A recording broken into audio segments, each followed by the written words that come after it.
Friends, एक बार फिर से आपका स्वागत है आपके अपने YouTube channel district computer education centre में। आज अपने टेस्ट सीरीज़ का पार्ट नंबर 10 है। 35 क्वेश्चन फिर से हम आपके लिए लेकर आए हैं। फ्रेंड्स, आप सभी टेस्ट सीरीज़ एक बार फिर से रिपीट कीजिएगा क्योंकि आपका एग्ज़ाम एकदम नज़दीक है। आपकी टेस्ट सीरीज़ से बहुत ही अच्छी तैयारी होगी। आप 35 क्वेश्चन करके आप अपने एग्ज़ाम की बहुत अच्छी तैयारी कर सकते हैं और उस एग्ज़ाम को क्रैक कर सकते हैं। आपके जब वहाँ 35 क्वेश्चन आएंगे एग्जाम में, उसमें से 14 क्वेश्चन सही करना बहुत ज़रूरी है फ्रेंड्स, यानी 28 नंबर लाना ज़रूरी है वहाँ पे 70 में से। तो मैं आशा करता हूँ कि आप हमारी टेस्ट सीरीज़ देखकर बहुत ही अच्छी तैयारी कर रहे होंगे और 80 से 90% तो आप आराम से लेकर आ सकते हैं। चलो फ्रेंड्स, आगे बढ़ते हैं अपन अपनी टेस्ट सीरीज़ 10 की तरफ। आज का जो अपना क्वेश्चन नंबर 1 है फ्रेंड्स, दस्तावेज में पृष्ठ संख्या को किस स्थान पर जोड़ा जा सकता है। मतलब आप अपने डॉक्यूमेंट में पेज नंबर कहाँ लगा सकते हैं फ्रेंड्स। तो इसका सही आंसर बताइए क्या हो सकता है। इसका जो सही आंसर होगा वो सी होगा। आप एक तो हेडर में लगा सकते हैं, फुटर में लगा सकते हैं। तो हेडर फुटर दोनों, मतलब इसका आंसर हो गया आपके फ्रेंड्स सी। क्वेश्चन नंबर 2 फ्रेंड्स, निम्नलिखित में से किस माउस तकनीक का उपयोग किसी वस्तु के गुणों तक पहुंचने के लिए किया जाता है। गुणों तक पहुंचने के लिए किया जाता है, तो मैं आपको इसको एक्सप्लेन भी करूंगा फ्रेंड्स। इसका जो सही आंसर होगा वो होगा आपके सी, राइट क्लिक। फ्रेंड्स, जब आप आपके माउस का राइट क्लिक करते हैं ये वाला, तब आपको एक ऑप्शन बार खुलती है जिसमें आपको कट, कॉपी, पेस्ट वगैरह ये सब ऑप्शन मिलते हैं और डिटेल प्रॉपर्टी ऑप्शन भी यहाँ पे नीचे मिलता है देखने को। तो इसी को बोलते हैं फ्रेंड्स कि गुणों तक पहुँचना है या फिर आपको उसकी प्रॉपर्टी तक पहुँचना है। तो इसी के बारे में आपसे इसमें पूछा गया कि राइट क्लिक किया जाता है friends. Question number 3, MS Excel 2010 में निम्नलिखित में से कौन आज की तारीख को दिनांक के प्रारूप में देखता है। फ्रेंड्स, थोड़ा अलग है, आपसे क्या पूछा जा रहा है, आज की तारीख को। ठीक है, तो इसका जो सही आंसर होगा फ्रेंड्स वो होगा इसका बी। बहुत सिंपल है, ऑप्शन देखते ही समझ में आ जाता है कि टुडे। इसमें अपने एक फंक्शन होता है फ्रेंड्स अपने MS एक्सेल में, उसको टुडे फंक्शन से अपन लगाकर आज की तारीख लगा सकते हैं उसमें। क्वेश्चन नंबर 4 फ्रेंड्स, निम्नलिखित में से सबसे उपयुक्त विकल्प चुनिए। सबसे उपयुक्त विकल्प कौन सा है फ्रेंड्स। तो पहले में अपन इसका आंसर लगा लेते हैं फिर एक्सप्लेन करते हैं। इसका जो सही आंसर होगा वो ए होगा। डेबिट कार्ड और क्रेडिट कार्ड का उपयोग इलेक्ट्रॉनिक भुगतान प्रणाली के लिए किया जाता है, मतलब डिजिटल भुगतान ही हो गया ये भी एक तरह का। ठीक है फ्रेंड्स, तो ये आपके उपयुक्त विकल्प है। अब बाकी के ऑप्शन पढ़ते हैं। OMR का मतलब केवल मैग्नेटिक रीडर है, नहीं, क्योंकि मैग्नेटिक रीडर तो आपके MICR होता है, मैग्नेटिक इंक कैरेक्टर रीडर। ठीक है फ्रेंड्स, तो अपना जो सही आंसर है अपना वो ए होगा। डेबिट कार्ड क्रेडिट कार्ड क्या है, एक इलेक्ट्रॉनिक भुगतान प्रणाली है। क्वेश्चन नंबर 5 फ्रेंड्स, आधार कार्ड आधार कार्ड में कितने नंबर होते हैं, कितने डिजिट का होता है आपके आधार कार्ड। तो फ्रेंड्स, इसका सही आंसर है, बहुत इजी है, वो होगा आपके, बताइए फ्रेंड्स, बी। 12 अंकों का आपका आधार कार्ड का नंबर होता है फ्रेंड्स। क्वेश्चन नंबर 6, ब्लूटूथ और वाईफाई दोनों तकनीक वाले स्मार्टफोन के संदर्भ में नीचे दिए गए कथन सत्य हैं या असत्य, जो भी अपन देखते हैं फ्रेंड्स। तो पहला कथन पढ़ते हैं, ब्लूटूथ की तुलना में वाईफाई की रेंज कम होती है। ठीक है, वाईफाई ब्लूटूथ की तुलना में तेज गति से डेटा संचार करता है। ठीक है, फिर अब इसके आंसर देखते हैं अपन, नीचे कथनों के बारे में पढ़ते हैं। इसका जो सही आंसर होगा फ्रेंड्स वो होगा आपके डी। पहला गलत है और दूसरा सही है। क्यों? क्योंकि फ्रेंड्स ब्लूटूथ की तुलना में वाईफाई की रेंज कम होती है, ये तो आपके गलत हुआ। वाईफाई की रेंज कम नहीं होती, वाईफाई की रेंज ज़्यादा होती है फ्रेंड्स, ब्लूटूथ की कम होती है। और वाईफाई ब्लूटूथ की तुलना में तेज गति में डेटा संचार करता है, ये सही था फ्रेंड्स। क्वेश्चन नंबर 7 फ्रेंड्स, निम्नलिखित में से कौन सा रैम के संदर्भ में गलत कथन है। फ्रेंड्स, ये संदर्भ वाले जो भी आते हैं आपके, यानी कथन वाले, जो कथन एक सही है या दो सही है, इनको एक बार ध्यान से पढ़िएगा क्योंकि कंफ्यूज करते हैं। ये नहीं हाँ का भी प्रयोग इसमें करते हैं, और अपन क्या वो वर्ड ना देखकर बाकी अपन इसमें आगे बढ़ जाए तो गलत हो सकता है अपना आंसर। चलो, पहला कथन, रैम सीधे सीपीयू द्वारा पहुंच योग्य है। रैम कंप्यूटर की सेकेंडरी मेमोरी का एक हिस्सा है। रैम का उपयोग उस डेटा को संग्रहित करने के लिए किया जाता है जिसे वर्तमान में सीपीयू द्वारा संसाधित किया जाता है। ये सही है। रैम कृत्रिम अर्थ है। ठीक है फ्रेंड, तो इसका सही आंसर मैं आपको डायरेक्टली बता देता हूँ फ्रेंड्स। इसका जो सही आंसर होगा वो होगा बी, रैम सेकेंडरी मेमोरी का एक हिस्सा है, ये बोल रहा है, जबकि ये गलत है। रैम आपके प्राइमरी मेमोरी का हिस्सा है। तो मैं इसको भी एक बार एक्सप्लेन कर देता हूँ इस वीडियो में कि मेमोरी दो तरह की होती है, एक प्राइमरी और सेकेंडरी। प्राइमरी में जो होता है वो आती है एक तो रैम और एक होती है रोम फ्रेंड्स। ठीक है, जिसमें से अगर आपको पूछा जाए कि टेम्परेरी मेमोरी कौन सी है तो वो आपके रैम ही होती है। टेम्परेरी मेमोरी रैम होती है, रैम। ठीक है फ्रेंड्स, तो अभी अपना सही आंसर जो होगा वो होगा बी, क्योंकि रैम सेकेंडरी का पार्ट नहीं है फ्रेंड्स। क्वेश्चन नंबर 8, दुर्भावनापूर्ण सॉफ्टवेयर कोई प्रोग्राम या फाइल है जो कंप्यूटर यूजर के लिए हानिकारक है। निम्नलिखित में से कौन सा दुर्भावनापूर्ण सॉफ्टवेयर है? दुर्भावनापूर्ण सॉफ्टवेयर कौन सा फ्रेंड्स? वो आपके है मालवेयर। आपका जो वायरस है, वो सॉफ्टवेयर है, वो आपका दुर्भावनापूर्ण है, क्योंकि ब्लू, ये देखो आपको कुछ ऑप्शन दिए हैं। नैरो बर्निंग, ये आपके क्या है, रोम है, उसको भरने का है, मतलब कि सीडी, पेन ड्राइव आप जानते हैं, और ये क्लीनर भी आप जानते हैं। बस इसका जो सही आंसर है फ्रेंड्स अपना, वो होगा अपने बी, एक तरह का वायरस ही कह लीजिए फ्रेंड्स इसको। क्वेश्चन नंबर अपना फ्रेंड्स 9, आगे बढ़ते हैं अपन। निम्नलिखित में से सॉफ्टवेयर के बारे में कौन सा कथन सही है? सॉफ्टवेयर के बारे में, ठीक है, इसमें हेर फेर नहीं किया जा सकता, इसे छुआ नहीं जा सकता, इसे बदला नहीं जा सकता, इनमें से कोई नहीं। फ्रेंड्स आंसर बताइए क्या होगा? इसे कथन सही है, इनमें इसे छुआ नहीं जा सकता है, क्योंकि सॉफ्टवेयर को छू नहीं सकते। आप अपने कंप्यूटर में इंस्टॉल वगैरह करते हैं आप, यानी फिजिकली आपके हाथ में नहीं आता है, जैसे हार्डवेयर्स होते हैं आपके, वैसे नहीं होता ये। ठीक है फ्रेंड्स, क्वेश्चन नंबर अपना 10, ITR भरने के लिए जिस URL का उपयोग किया जाता है वो कौन सा है? फ्रेंड्स बहुत ही अच्छा क्वेश्चन है, पहली बार ही आया आज भी अपने ये। ITR भरने के लिए आपको आंसर होगा इसका है इनकम टैक्स इंडिया e-filing.government.in। ठीक है फ्रेंड्स, उसके बाद जो दे रखा है ये पासपोर्ट सेवा के लिए है। IRCTC ये आपके रेलवे के टिकट के लिए है। ठीक है फ्रेंड्स, ऐसे याद रखिएगा छोटी छोटी चीज़ें। तो अपना जो सही आंसर होगा वो होगा आपके ए।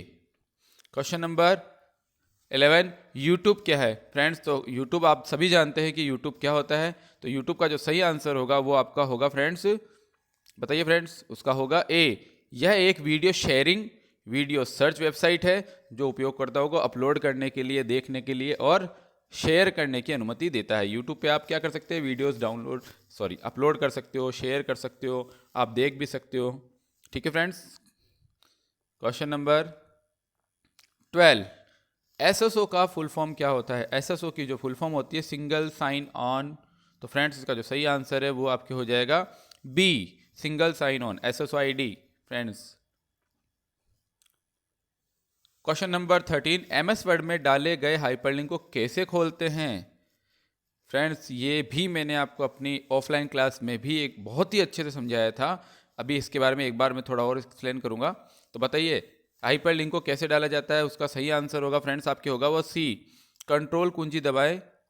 कैसे खोला जाता है उसके लिए पूछा है, कंट्रोल कुंजी दबाएं और फिर हाइपरलिंक पर क्लिक करें, यानी कंट्रोल के साथ में क्लिक करते हैं तब हाइपरलिंक ओपन होता है। एक तो ये, जब हाइपरलिंक पे आप माउस पॉइंटर लेके जाते हैं तो याद रखिएगा हैंड के आकार का हो जाता है, और अगर आपको किसी भी टेक्स्ट का हाइपरलिंक रिमूव करना है तो राइट क्लिक करके रिमूव हाइपरलिंक यूज में लिया जाता है ऑप्शन, ये जरूर याद रखिएगा friends. Question number 14 friends, access समय के संदर्भ में निम्नलिखित विभिन्न कंप्यूटर घटकों के कार्यक्रम के सबसे तेज से सबसे धीमे तक के सही क्रम को बताना है। ठीक है फ्रेंड्स, तो इसका सही आंसर पर ढूंढते हैं। चलो, इसका जो सही आंसर होगा फ्रेंड्स आपके वो होगा फ्रेंड्स, होगा इसका सी, सबसे छोटे से बड़े की तरफ जाना है। रैम छोटी होती है, फिर उससे बड़ी ऑप्टिकल मतलब सीडी डीवीडी की बात कर रहा है, फिर उससे बड़ी हार्ड डिस्क होती है। तो 1 2 3 एकदम क्रम से ही आपको दिया गया था फ्रेंड्स। इसका आंसर होगा सी। क्वेश्चन नंबर 15, निम्नलिखित में से किस एक्सटेंशन का उपयोग कंप्यूटर की छवियों को स्टोर करने के लिए किया जाता है? फ्रेंड्स, जब इमेज की बात आ जाए तो एक इमेज का एक्सटेंशन क्या होता है? फ्रेंड्स, इसका सही आंसर होगा .jpeg, मतलब कि आंसर होगा आपके डी, JPEG। ठीक है फ्रेंड्स, JPG भी होता है तो कंफ्यूज नहीं होगा, JPG भी आ सकता है और JPEG भी हो सकता है फ्रेंड्स। तो सही आंसर आपके डी हो गया friends. Question number 16, IRCTC SMS सेवा का नंबर बताना है फ्रेंड्स आपको। SMS सेवा बहुत ही अच्छी सेवा है फ्रेंड्स, ये आपको इसके बारे में मैंने पहले भी बताया है। इसका सही आंसर होगा वो होगा आपके C139 पर आप कॉल करके आप कॉल भी कर सकते हैं फ्रेंड्स इस पर, और SMS तो आते ही है नॉर्मली। आप फ़ोन करके अपनी कोई भी प्रॉब्लम है आप उसके साथ शेयर कीजिए, आपकी तुरंत सॉल्व होती है वो प्रॉब्लम। क्वेश्चन नंबर 17 फ्रेंड्स, नीचे की दी गई तालिका में MS वर्ड 2010 के संदर्भ में मिलान करना है आपको। ठीक है, करते हैं।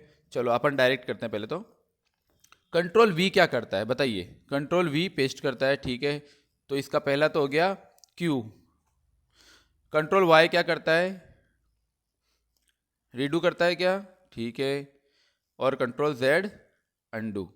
तो आपका क्या हो गया? QPR। तो इसका सही आंसर क्या होगा?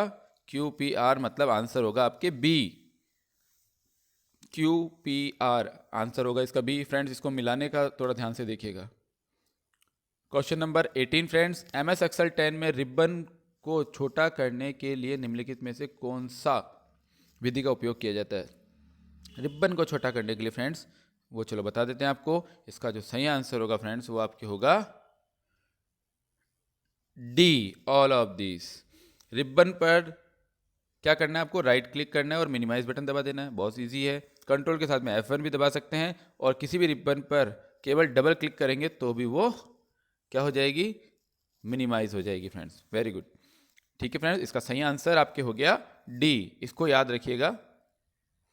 क्वेश्चन नंबर 19, आपके कीबोर्ड में जो फंक्शन कीज होती है F1 F2 F3 से लेकर 12 तक, F12 तक, उन्हें कहते क्या है? फ्रेंड्स, मैंने ही आपके सामने नाम ले लिया है इसका वैसे तो, कि उनको फंक्शन कुंजी कहा जाता है। इसका सही आंसर होगा वो उसका होगा बी, फंक्शन की। क्वेश्चन नंबर 20 फ्रेंड्स, निम्नलिखित में से USB पेन ड्राइव के संदर्भ में कौन सा कथन गलत है? एक चीज तो मैं ये बताऊंगा फ्रेंड्स, USB पेन ड्राइव, ठीक है, वो तो पेन ड्राइव हो गई, लेकिन कंप्यूटर को उसको कौन से पार्ट में उसको लगाया जाता है? तो उसको कहते हैं USB पोर्ट। यानी पेन ड्राइव को जिस पार्ट में कंप्यूटर के आप लगाते हो उसे USB पोर्ट कहते हैं। यूनिवर्सल सीरियल बस उसकी फुल फॉर्म होती है, ये जरूर याद रखिएगा फ्रेंड्स। USB की जो फुल फॉर्म है आपके क्या है? यूनिवर्सल सीरियल बस। चलो अपन अपने क्वेश्चन की तरफ चलते हैं। 20 में क्या बोल रहा है आपको कि निम्नलिखित में से USB पेन ड्राइव के संदर्भ में कौन सा कथन गलत है? तो इसका जो सही आंसर है फ्रेंड्स वो होगा आपके, यह एक एरिलेटिव उपकरण है, मतलब कि वोलेटाइन डिवाइस है। देखो, वोलेटाइन का मतलब होता है अस्थिर है एक तरह से, तो ये गलत है।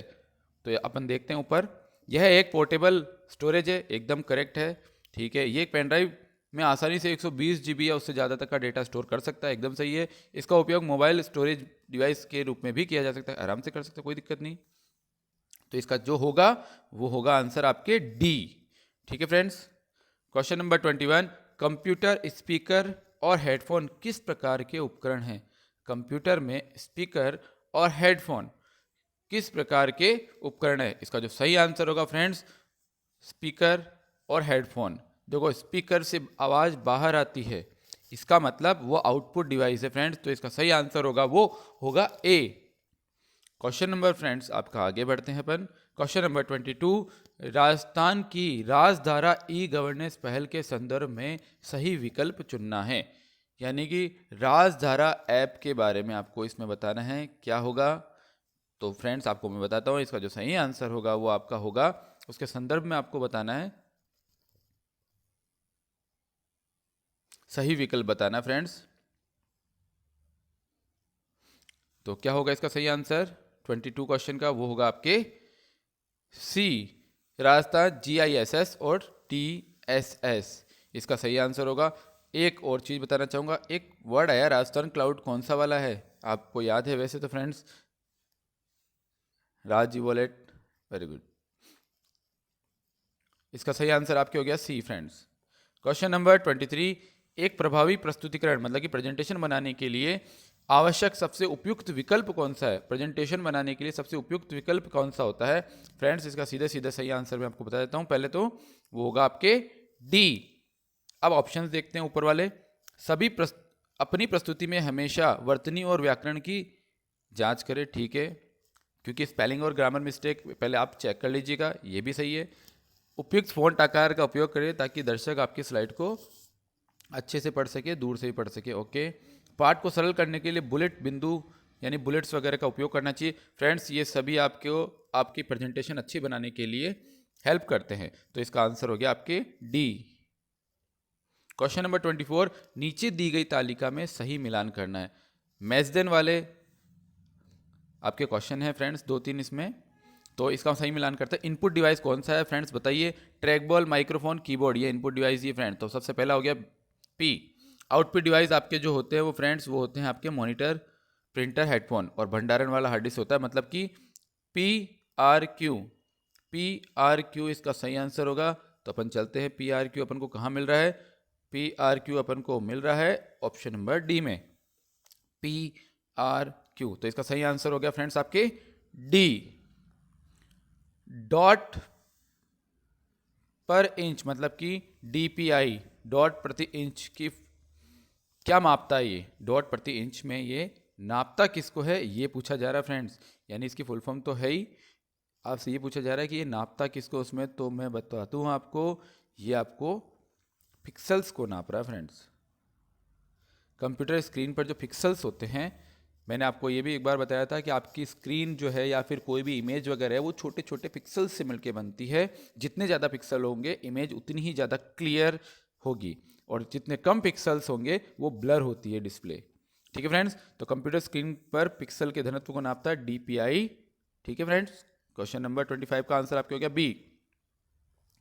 क्वेश्चन नंबर 26, MS Excel 2010 में यदि आप किसी विशेष सेल में कोई फॉर्मूला लागू करते हैं और परिणाम में आपके हैशटैग आता है, मतलब हैश हैश हैश हैश, तो इसका जो सही आंसर होगा फ्रेंड्स वो होगा आपके बी, कि सूत्र का परिणाम सेल में दर्शाने के लिए बहुत बड़ा है। मतलब कि सूत्र एकदम सही होगा, कोई दिक्कत नहीं है, बस आपका जो रिजल्ट आया है वो उस सेल में फिट नहीं हो पा रहा है। तो आपको क्या करना होता है फिर? आपको या तो आपको सेल को बड़ा करना होगा जिससे हैशटैग ऑटोमेटिक हट जाएगा और जो आपका सही रिजल्ट होगा उसमें दिख जाएगा। हैशटैग आया है इसका मतलब वो डेटा उसमें फिट सेल में नहीं हो पा रहा है। फ्रेंड्स आगे बढ़ते हैं क्वेश्चन नंबर 27 की तरफ। MS Excel में तुलना ऑपरेटर के सही उदाहरण हैं, मतलब कंपैरिजन ऑपरेटर का सही एग्जाम्पल है। बताइए फ्रेंड्स कौन सा होगा? इसका जो सही आंसर होगा फ्रेंड्स वो होगा आपके तुलना। बताइए कुछ हो? ठीक है फ्रेंड, इसका जो सही आंसर होगा वो आपके होगा डी। तुलना के लिए आप इनका यूज कर सकते हो। तुलना मतलब कि ये इससे बड़ा है, ये इससे छोटा है, तो लेस देन, ग्रेटर देन, इस वजह से आपका ये आंसर इसका हो गया डी। आप समझते हैं लेस देन ग्रेटर देन, क्या ये इससे बड़ा है, क्या ये इससे छोटा है, तो वो लेस देन ग्रेटर देन के साइन से ही अपन पता लगा सकते हैं फ्रेंड्स। तो इसका जो सही आंसर हो गया वो आपके हो गया डी। क्वेश्चन नंबर 28, इनबॉक्स से अगर आप हटाए गए, देखो इनबॉक्स से हटाए गए मेल में पाए जाते हैं, यानी अगर आप इनबॉक्स से कोई मेल डिलीट कर देते हैं तो वो कहाँ जाते हैं फ्रेंड्स? आप सभी को अच्छे से पता है, वो ट्रैश या फिर रिसाइकिल बिन या बीन में जाते हैं। स्पैम में हमेशा जंक मेल जाते हैं, ठीक है फ्रेंड्स, याद रखिएगा इस चीज़ को भी। तो आंसर अपना हो गया ए। निम्नलिखित भंडारण रैंकों को सबसे बड़ी से सबसे छोटी की तरफ बताना, यानी कि आपको ये जो आपको भंडारण स्टोरेज आपको यूनिट्स दी गई है, इनको बड़ी से छोटी की तरफ आपको जमाना है फ्रेंड्स। तो इसका जो सही आंसर है पहले मैं वो आपको बता दूं, इसका जो सही आंसर है वो होगा आपका ए 4132, मतलब 4132। ठीक है फ्रेंड्स, तो इसका सही आंसर हो गया आपके ए। सबसे पहले टीबी टेराबाइट होती है, ठीक है, फिर बाद में एमबी है आपको दिए, नहीं 4132, पहले टेराबाइट, बड़ी से छोटी की तरफ दबानी है फ्रेंड्स, तो पहले टेराबाइट होती है, फिर गीगाबाइट, फिर एमबी। तो इसका जो आंसर सही होगा फ्रेंड्स वो आपको इसमें दिया हुआ है या नहीं वो एक बार मैं चेक कर लेता हूँ फ्रेंड्स। इसका सही आंसर सही है फ्रेंड्स, इसका सही आंसर 4132 ही होगा। आप कंफ्यूज हो रहे हैं फ्रेंड्स, मैं भी एक बार का रुक गया इसको पढ़ने के लिए। फ्रेंड्स एक बार देखिए, टीबी सबसे बड़ी होती है और जीबी उससे छोटी होती है, जस्ट उससे, और एमबी उससे भी छोटी होती है। लेकिन आप एमबी की लिमिट देखिए, 1500 एमबी है फ्रेंड्स, 1024 एमबी का 1 जीबी होता है फ्रेंड्स, 1024 एमबी का 1 जीबी होता है। तो इसीलिए अपने 41 फिर 3 फिर 2 आंसर आया है इसका। तो इसका जो सही आंसर होगा वो फ्रेंड्स वो ए ही होगा friends. Question number 30 friends, dash और डैश माउस को घुमाते समय बटन को क्लिक करने और दबा कर रखने को पुनः इसको संदर्भ में कहते क्या है? इस क्रिया को ड्रैग एंड ड्रॉप कहते हैं क्या? चलो चेक करते हैं फ्रेंड्स। इसका जो सही आंसर होगा वो आपके 30 का जो सही आंसर होगा वो आपके होगा सी। इसका जो सही आंसर होगा फ्रेंड्स वो होगा आपके c. Dash and dash refer to the action of click and holding down a button. ठीक है फ्रेंड्स, मतलब आप एक्सेल में आपने कभी भी किसी भी सेल को सेलेक्ट किया है और आप उस पॉइंट को पकड़ के नीचे खींचते हैं, उसको तो वो ड्रैग बोलते हैं। फिर उसको छोड़ने की जो प्रोसेस है वो ड्रॉप कहलाती है, तो ड्रैग एंड ड्रॉप कहते हैं फ्रेंड्स इसको, तो ड्रैग एंड ड्रॉप। ठीक है फ्रेंड्स, आपने बहुत सी बार इसका यूज़ भी किया होगा, तो वैसे उस प्रोसेस को कहा जाता है ड्रैग एंड ड्रॉप। तो इसका सही आंसर हो गया आपके सी। क्वेश्चन नंबर 31 फ्रेंड्स, फोटो संवेदी ड्रम की तरह पर लेज़र बीम को विक्षेपित करके किस प्रिंट में मुद्रण किया जाता है फ्रेंड? बताइए फ्रेंड, इसका जो सही आंसर क्या होगा वो आपके होगा, बताइए फ्रेंड्स। 31 क्वेश्चन का जो सही आंसर है वो है आपके B, laser printer. Laser printer laser beam का यूज़ करता है ये। इसमें थोड़ा कंफ्यूज हो गया, ड्रम इसने नाम लिया तो अपन देखते हैं ड्रम प्रिंटर हो गया होगा, लेकिन इसको थोड़ा ध्यान से देखें तो इसने लेज़र बीम का यूज़ किया है। जब आप आपने कभी फोटोकॉपी कराई है तो आपने देखा होगा उस फ्लैट पैन पे आपके पेपर को रखा जाता है और उसमें से लेज़र निकलती है और अप डाउन होती है, आगे जाती है फिर पीछे आती है। तो फ्रेंड्स तो आपने देखा होगा उसमें कि लेज़र तुरंत जाके तुरंत वापस आ जाती है और वो आपके डेटा को रीड कर लेती है, तो वो लेज़र प्रिंटर का ही एग्जाम्पल है फ्रेंड्स। तो आपके जो आंसर हो गया वो 31 हो। क्वेश्चन नंबर फ्रेंड्स 32, डैश नियमों का एक समूह है जो डेटा संचार को नियंत्रित करता है। डैश नियमों का एक समूह है फ्रेंड्स, तो बताइए क्वेश्चन नंबर 32 का सही आंसर होगा वो होगा आपके सी फ्रेंड्स, प्रोटोकॉल। ध्यान रखिएगा, प्रोटोकॉल नियमों का एक समूह है, प्रोटोकॉल कहते हैं, डेटा कम्युनिकेशन में काम आता है। जैसे आईपी होता है इंटरनेट प्रोटोकॉल, एचटीटीपी होता है hyper text transfer protocol, S लग गया तो सिक्योर हो गया। इन चीज़ों को ध्यान रखिए। एक होता है टीसीपी/आईपी ट्रांसमिशन कंट्रोल प्रोटोकॉल, और इंटरनेट प्रोटोकॉल इसकी फुल फॉर्म होती है। आपको ये भी क्वेश्चन बहुत सी बार पूछा गया है एग्जाम में, आप ध्यान रखिएगा इसका, टीसीपी/आईपी। टीसीपी मतलब ट्रांसमिशन कंट्रोल प्रोटोकॉल और आईपी मतलब internet protocol. Question number 33 friends, उच्च रेजोल्यूशन हाई रेजोल्यूशन वाले कंप्यूटर मॉनिटर में होगा, क्या होगा? देखते हैं फ्रेंड्स 33 में क्या होगा। सही आंसर होगा इसका फ्रेंड्स वो होगा डी, रेजोल्यूशन को डीपीआई में नहीं मापा जाता है। हाई रेजोल्यूशन वाली जो होती है आपके, ठीक है, उसको नहीं नापा जाता है इसमें। हाई रेजोल्यूशन वाली सबसे हाई और सबसे अच्छी होती है वो आपके हो गया, रेजोल्यूशन को डीपीआई में नहीं मापा जाता। एक computer monitor with higher resolution will have, इसका सही आंसर हो गया फ्रेंड्स आपके डी हो गया। इसको ये तो याद ही रखना पड़ेगा। क्वेश्चन नंबर फ्रेंड्स 34, स्प्रेडशीट में पंक्ति और स्तंभ के जो क्रॉस होते हैं तब उसे क्या कहते हैं? बताइए आप। हाँ, प्रतिच्छेदन को क्या कहेंगे? मतलब जहाँ पर कॉलम और रो क्रॉस होकर एक छोटा सा बॉक्स बनता है, आपसे सीधे सीधे वो पूछा जा रहा है फ्रेंड, तो उसका सही आंसर होगा सेल। रो और कॉलम के इंटरसेक्शन से आपसे क्या बनता है? इंटरसेक्शन से बनता है सेल। ठीक है फ्रेंड्स, जैसे हर कॉलम का नाम होता है ABCD, हर रो पंक्ति का नंबर होता है 1 2 3, वैसे ही अपने एक्सेल में हर एक सेल का एक नाम होता है जो नेम बॉक्स में शो होता है, और नेम बॉक्स के पास में ही एक फॉर्मूला बार होती है। इन चीज़ों को याद रखिएगा फ्रेंड्स, एक्सेल के बारे में पूछा जाता है। आपके एक्सेल की शीट का सबसे पहले सेल का क्या नाम होता है, तो वो होता है A1। इस तरीके से भी आप याद रख सकते हैं फ्रेंड। क्वेश्चन नंबर 35 फ्रेंड्स आपके सामने है, आज का अपना लास्ट प्रश्न फ्रेंड्स। एक उपकरण जो न केवल सर्च सुरक्षा प्रदान करता है बल्कि पावर आउटेज के दौरान कंप्यूटर का बैटरी बैकअप देता है। तो फ्रेंड्स बहुत इजी है, ये पहले भी क्वेश्चन आ चुका है, आपको ऑफलाइन क्लास में भी बताया मैंने। इसका सही आंसर होगा वो होगा यूपीएस, जिसको नॉर्मल लैंग्वेज में आजकल लोग इन्वर्टर वगैरह भी कहते हैं। वैसे इन्वर्टर में तो ट्रिप कट जाता है, लेकिन यूपीएस क्या होता है, आपके अनवांटेड पावर सप्लाई भी बोल सकते हैं एक तरह से आप। ये आपके कंप्यूटर में जैसे ही लाइट जाती है फिर भी वो आपको पावर ऑन रखता है कि आप अपना जो भी वर्क कर रहे हैं उसको टाइम पे सेव कर सके, आपका डेटा लॉस ना हो। तो यूपीएस सभी को लगाना चाहिए अपने अपने कंप्यूटर में फ्रेंड्स। तो इसका सही आंसर हो गया सी।